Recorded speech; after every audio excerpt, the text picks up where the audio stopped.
Hello and welcome. Today we are looking at ReaVerb. In particular, we are looking at one of the two ReaVerb plugins that comes bundled with Reaper. This one is called the ReaVerb. REA just being the first three letters of Reaper, and their plugins all have this written in front of them. We have a link in the description for what we call impulse response files.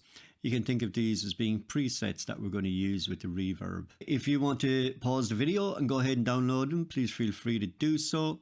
Put them on your hard drive. You just need to remember where on your hard drive you've saved them to.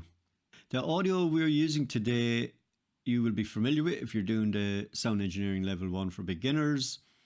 Anybody that isn't doing it as yet, just grab yourself some audio and participate. Let's have a quick listen to the audio. So what we've got is in green here, we have the lead vocal. These two yellow tracks here are our backing vocals or harmonies, and both of those are being grouped together to this track here. Down below that in blue, we have our guitar track, and below that again, we have a pink track for the reverb. There isn't a reverb plug on it yet. So let's have a quick listen to what we got. I give you my time, what's left of it. I give you my time, just to be here with you. Okay, you get the idea. So let's go ahead and open up Reaper's reverb. Let's go down to our reverb track, effects. We go to Cocos, and we go down here, ReaVerb. There's two reverb plugins that comes with Reaper. One's called ReaVerb, but it's ReaVerb is the one we want. So I've highlighted, bottom right, click OK. And here is the plugin interface. Now, when you first open this reverb, it's not ready for use. It has to be set up. So let's have a look at what we've got. At the top of the plugin, we have this kind of like big black letterbox. We'll be coming back to that. Below that, we have two faders here. One's called wet, one's called dry. We'll be using those. We've also got this empty white box here and these two buttons that are associated with it. Below here, we have a set of three faders. We're not going to be using those, so we won't worry about them.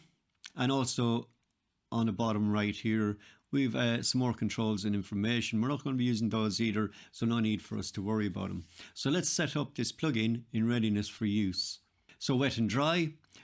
Wet is basically just our affected sound, just our reverb sound, and dry is the original unaffected signal. So in this case, we're not going to be needing the dry. So left click, hold and drag all the way to what we call infinity. For all intents and purposes, it's off. Wet, on the other hand, we want to bring this fader back up to here to around this little black line, and double left click will get you there. So this white box allows us to add in various functions to help the plugin work. So let's have a look at that.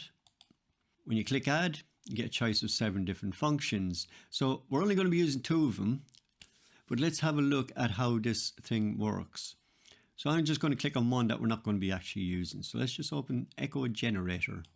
Okay, so once you put in Echo Generator, now in this window you have a graphical representation of an echo generator. And what's appeared on the right hand side is all the various controls related to this function. Let's open up one more. We go add. And let's just go filter. Now that we've opened that, we've actually got 2 controls that are connected to filter, and we can switch between them. So let's just get rid of these. So you highlight, remove, highlight, remove. So what we want to do is we want to bring in our presets or impulse response files. So what we do is we click on the function called file, and that automatically opens your browser, which allows you to go and find your impulse responses. Because I've opened this before, it's automatically opened up in it. So you should have on your hard drive a folder called Big G's Lexicon 480L. And inside this folder, this is what you should be looking at. These are our presets, if you like. Let's just click on Auto Park. And down here, and open. Now that I've opened that, in here we have a graphical representation of this preset called Auto Park. And now that we've opened one of them, if we just click here, we also have access to all the other ones in that folder as well. I'm going to keep it open in Auto Park. I want to draw your attention to the information in the top right corner of our black letterbox. And just this first bit, 4.17 seconds. What this is telling us is that is how long our reverb is, how long the reverb lasts, or the reverb tail. Now 4.17 seconds is quite a long time in general for a reverb. But let's have a listen to it in action. So let's go to our lead vocal and we're going to solo. And let's set up a send from our lead vocal to our reverb. I go IO, I go to sends, and go to verb. And now what we do is we take our volume fader for the send and we position about halfway between entirely left and this kind of black line here. And that should do it. Let's just X out of that and let's play. I give you my time, what's left of it. It is much too long altogether. It could easily be half or even less than that. So what we need now is to add in a function that will help us to shorten the reverb tail. So let's have a go at that. I'm going to add, and I'm going to go down here to trim, gain, stretch. And now that I've opened that, we now have various controls associated with trim, gain, stretch. Now don't worry, we only need to use one of these faders, and that's this one, which is called stretch. By dragging it, left click, hold and drag, that is, to the left, we shorten our reverb tail. Let's double left click and put it back to default. And notice down here, if you watch down here whilst I move the fader, you'll see that it updates what length the reverb is at now. So let's just do that. And let's go down to about 2 seconds so you can see it updating there live, so to speak. Okay.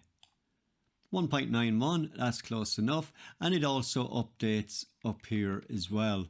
So let's play that now. I give you my time, what's left of it. I give you my time, just to be here with you. Okay. Quite a nice sounding reverb, really rich sounding. Okay, so that's fine. So let's say we want to open up another preset. Well, first of all, what I'm going to do is I'm going to go back to stretch. I'm going to double left click and put it back to where it was when we started. I can then go to file. I can then go to this drop down and going to go for Jazz Hall. This is one that I quite like myself. It's now telling me that the length of this is 3.03 seconds. That might be a bit too long, but hey, let's have a listen and let's play again. I give you my time, what's left of it. So you can hear very different sounding reverb. So let's hear how it sounds on everything. So let's set up the rest of our sends. So because our two backing vocals are actually grouped together to this track here, we're going to set up our send from there, but we're going to use a shortcut. We're going to go to our IO button, left click, hold and drag. And we just drop that right on the reverb track. And yet again, about the same volume, send as the lead vocal. And we're going to do the exact same thing for the guitar. Left click, hold and drag. And send that to about halfway as well. Let's unsolo our lead vocal and play. I give you my time, what's left of it. I give you my time. Let's bypass it. Just to be here with you. I give you my time. Okay. Okay, so don't worry about that. That's just it emptying its buffer. So it's really nice sounding reverb. You got lots and lots of presets in here. impulse response files. So much to try out and have a go at.